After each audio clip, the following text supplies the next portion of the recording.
Hello, I'm Ron Fox for Get Woodworking, and we're going to carry on talking about routers and some of the things you can do with them.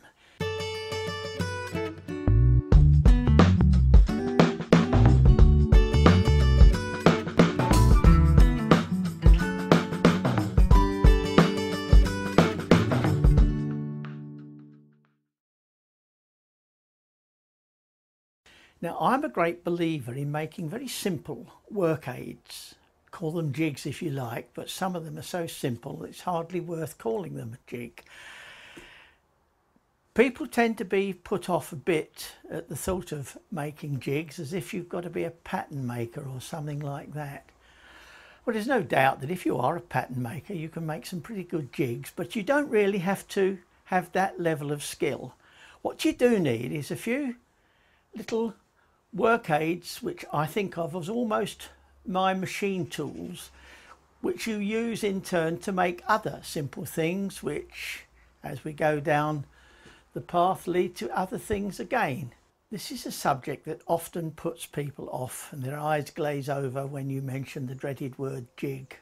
But it's quite simple if you set about it in the right way. And as far as I'm concerned, the right way is to have some very, very simple devices which enable you to make something a little more complicated, which in turn enable you to make something further down the road, so that we start off with something basic and we build up, and eventually we can acquire quite a few work aids which in my opinion do as much to bring your router to life as all the vast array of cutters and commercial jigs and templates that are available to us.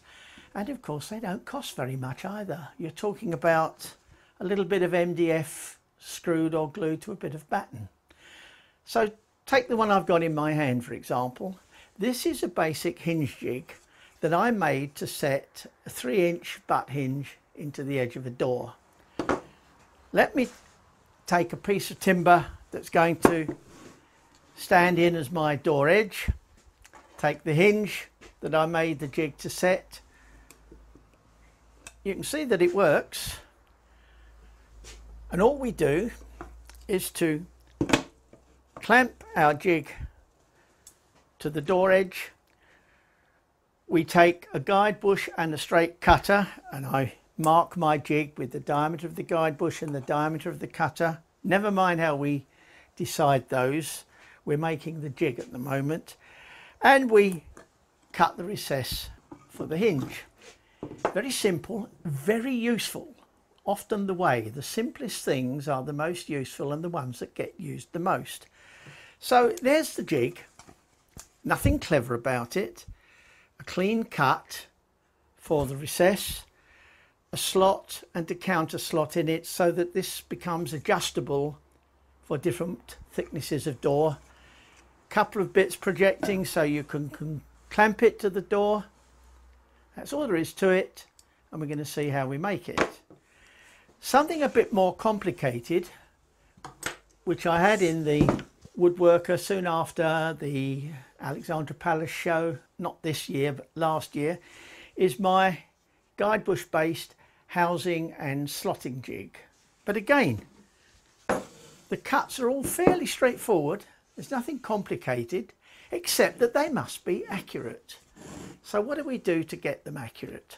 Well, my secret weapon consists of some straight edges and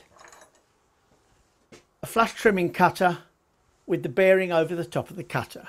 Now these cutters go under different names from different suppliers.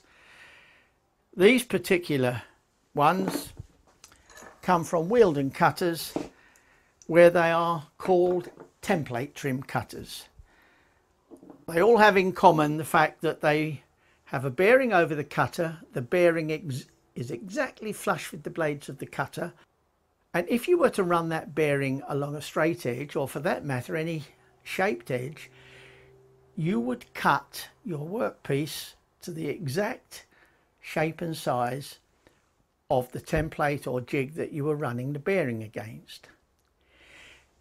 Now I use these most of the time with straight edges, and I'll just show you how it works. Here is my first of what I call my machine tool work aids. A simple straight edge. They can be of whatever size and thickness is appropriate for the job. These I use for most of my basic jigs. You might also want to use a longer one, for example, for trimming the edge of a board. And the way they work is very simple. If I took a board that you can see that has been run down the bandsaw. Now I could take my plane or run it over my planer thicknesser to trim the edge. If you haven't got a planer thicknesser, if your planing skills are not all that they might be, there's a very easy way of getting a perfect edge on that board.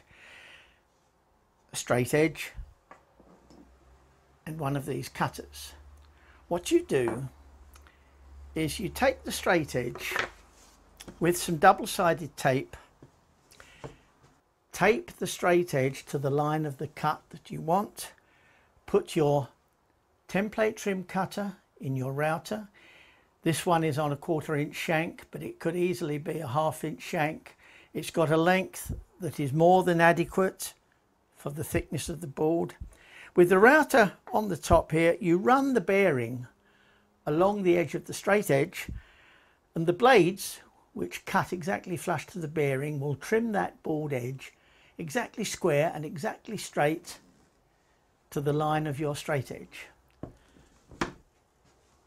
This is a way of planing the edge of a board if you're producing boards that you want to join to make a tabletop, for example. But there's a lot more to it than that, and I use them more often for making smaller type of jigs. So going back to our hinge jig, let me show you the stages in getting from a piece of MDF to the finished jig, which in turn will give us the finished socket for the 3-inch butt hinge.